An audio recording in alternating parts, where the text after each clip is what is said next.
We're here for the world premiere of Rebel Country. We're about to talk to a lot of the stars from the movie. If you're not familiar with this flick, the face of country music is changing. No longer is it just pickup trucks and steel pedal guitar, but the actual face is changing. It's a more inclusive culture now, and we're going to talk to a lot of the artists who are helping make that change and are featured in the film Rebel Country here at Tribeca 24.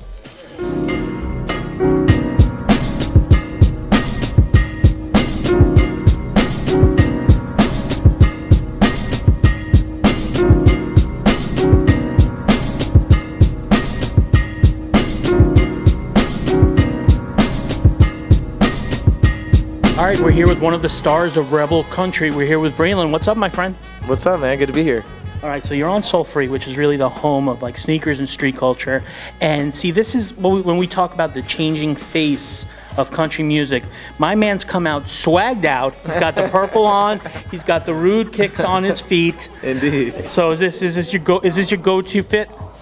Yeah, I mean, I usually wear things a little different than what you would normally associate with country music, but even in my debut single, I was like, scuff these Jordans, you could say, you hate me. So it's kind of been a part of my style for a while, just kind of bringing some of that hip-hop flavor into country music. I love it. You're dropping the J's into the country world. Indeed. I like it. Somebody's got to do it, why not me? Absolutely. Breland, now, it's probably the biggest genre in the country right now, and the face of it is changing. How incredible is it to be on the prefaces of that change? Yeah, I mean, it's really cool to watch country music having this massive, unprecedented cultural moment. Mm-hmm. I think it really comes on the heels of a lot of conversations that have been happening in America, and conversations that you'll definitely see kind of shared through the artist experiences in this film. But for me, as someone that I think has helped build some of the bridges between country music and hip hop, it's definitely cool to see this moment that we're seeing right now, and excited to be able to help drive down some of these roads that I feel like I've helped pave. I love it, man. Who's your dream collab? Man, I've got a few. I feel like me and Casey Musgraves would make something really great. I was hanging out with her a few weeks ago, and it was something that crossed my mind, but I didn't want to blow it too soon. So we'll see. You gotta ease it in. You gotta ease it in. I like to form real relationships with artists before popping those types of questions. Okay. All right, and just on the sneaker tip, okay, obviously, you're dropping the J name in your songs. You got the Rudes on your feet. Yeah. What's your top 5 in the closet? Oh, dude. I have like a one of one pair of J's that we had designed by a visual artist, painter, who just like painted all of this personal stuff related to me and my life on some shoes, and those are great. I haven't even worn them; they just sit in my closet. Yeah. I mean, shoot, I do love these Rude sneakers. Right. Big fan of the New Balance 550s. I got like a kind of purple and green one.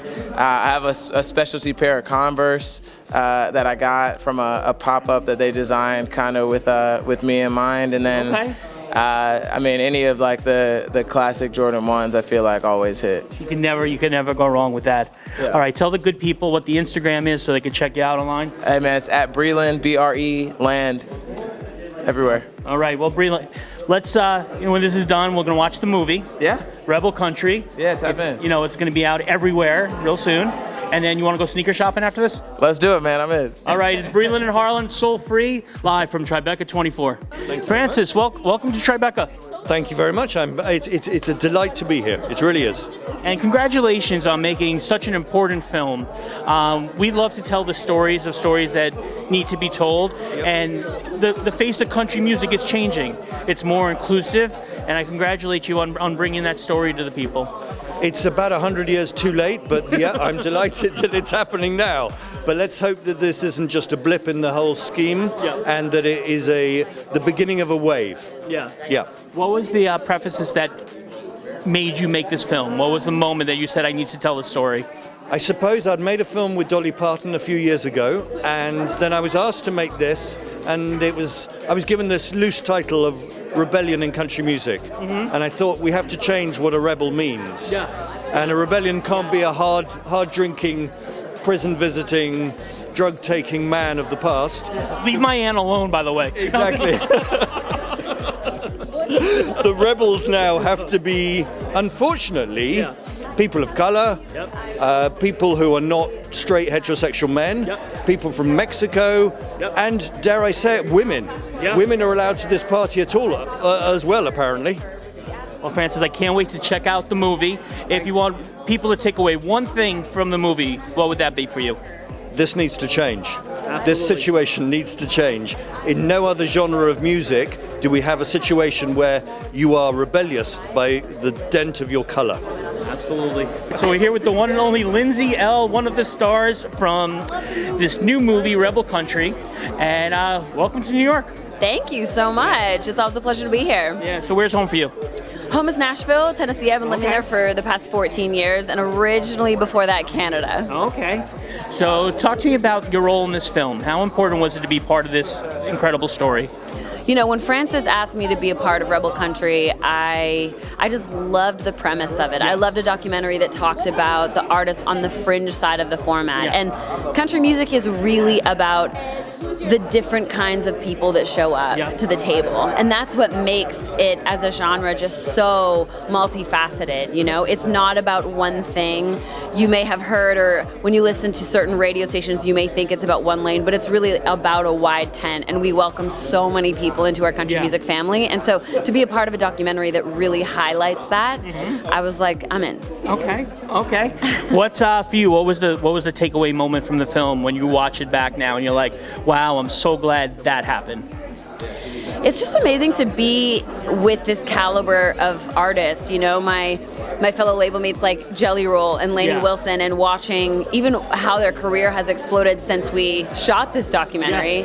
It's really amazing to be in their company, and the fact that, you know, we all get to tell pieces of our story that go pretty deep, pretty in depth, you know, of how we've got to where we are today. And as artists, that's never like a linear path. It's never a straight line from A to B. It's always left and right and up and down and backwards, and then to take 3 steps forwards. And I think that's why, you know, we are sort of looked at as rebels of the format, because it's taking the harder way. It's taking the not easy path that like forges us into, you know, this rebel sort of artist. All right, I've been waiting to talk to this guy. I saw his drip the second he walked in the door. Another star from the movie Rebel Country. We're here with BlancoBrown. What's up, my brother? Man, I'm blessed to be here. Yeah. Yes, indeed. So, first of all, you know, on Sole Free, we talk about sneakers, we talk about, you know, everything street, and we're gonna go from toe to top today with you. Okay. Because anytime somebody comes in rocking the Louis trainers, you know we're gonna talk about it. You know about them 1954s. And you got the vintage Super Bowl satin on. I gotta tell you, you're my guy. You're my guy here. Man, it's a blessing. I like vintage stuff. A lot of people don't know I'm into a lot of vintage things, from cars to clothing. Yep. Now, when I think of country music, I'm thinking flannel, I'm thinking Wrangler jeans. I love the new face of country music. Man, I thank you so much. I came in with a goal and a purpose to be myself and not be nobody else. So here I am. Yep. And how's the road been for you so far? Man, the road been good. I'm getting my feet wet. After my wreck in 2020, I'm back on the road and about to start a radio tour real soon. Oh, that's awesome. And I hear country radio is a very nice place to be. Yes, indeed. Yeah. So being part of not only changing the face of country music, which is so important. It's so important. You're here at Tribeca 2024. Yes. Robert De Niro's Film Festival. This has to be a little bit of a bucket moment. It's huge. Right? Astronomical. Right? Whoa. Right? I mean, the same place that launched Goodfellas. Yes. Is launching your movie. I did not know that. That's hey. Right? That's some good history. Right? So, Blanco, what's your goal? What if you could see one thing in your career over the next year? What are we talking about? My goal is to make sure everybody know that I'm a singer and I'm a professional funner. Mm-hmm. That's my goal. Purpose over everything. Trailer trap. I like that. Trailer trap. Yep. Country music meets trap. I just bridge the gap. Trailer trap. Trailer trap. Check it out right there. You're hearing it first here on Sole Free. Donna Drake across the country. And if we want to check out where you're playing, your tour dates, all that, what's the Instagram? At BlancoBrown, BLANCO Brown. All right, Blanco. Get your little lint off you, man. Oh yeah, you gotta. Talking all that good. You gotta clean me up. You gotta clean me up. You gotta clean me up. Blanco, it's all love, brother. Blessings. All right, I can't wait to see the movie Rebel Country, BlancoBrown. Check it out now. Get up, trailer strap.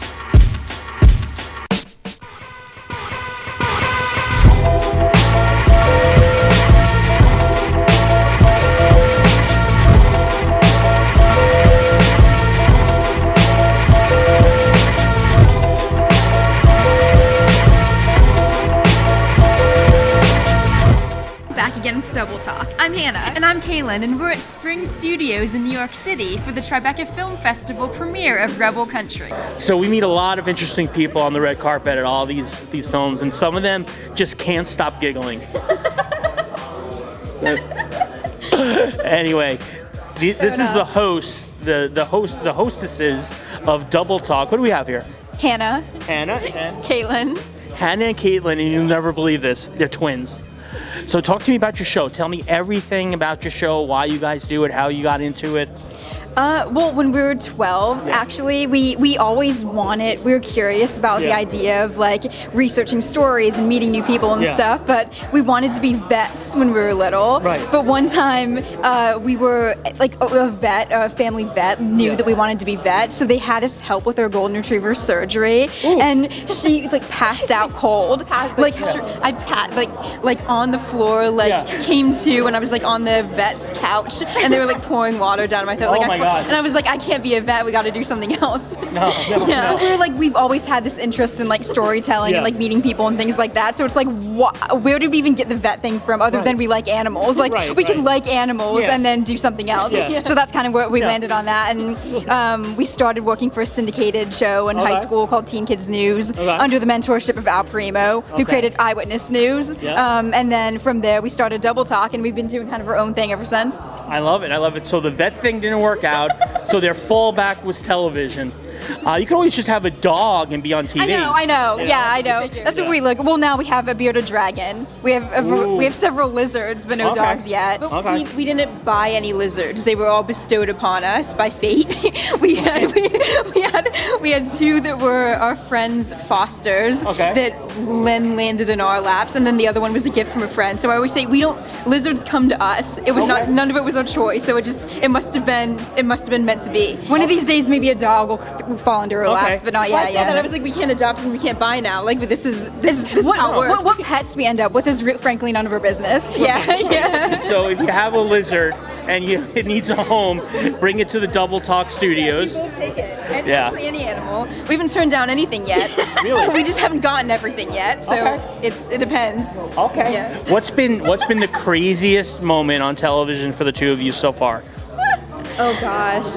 I mean, I remember when we were little, we were covering America's Got Talent, and we used to do the red carpets at Radio City, and we were even younger than we look now, and we looked even younger. We still look young, and we interviewed Howard Stern a couple of times, and then one day on America's Got Talent, he like referenced something that I had said a little bit ago on the carpet, and I was like, that's interesting. It's like we're sitting in the audience, we're watching him on TV, we just talked to him on the carpet, and it was just this weird moment of like, with the fact that we're here as fans of the show was interesting, and we're watching it all play out. And then I think later he mentioned the same comment on his radio show, and we only know that because our dad's a fan, and he called us and he was just like, why was Howard Stern just talking about you on his show?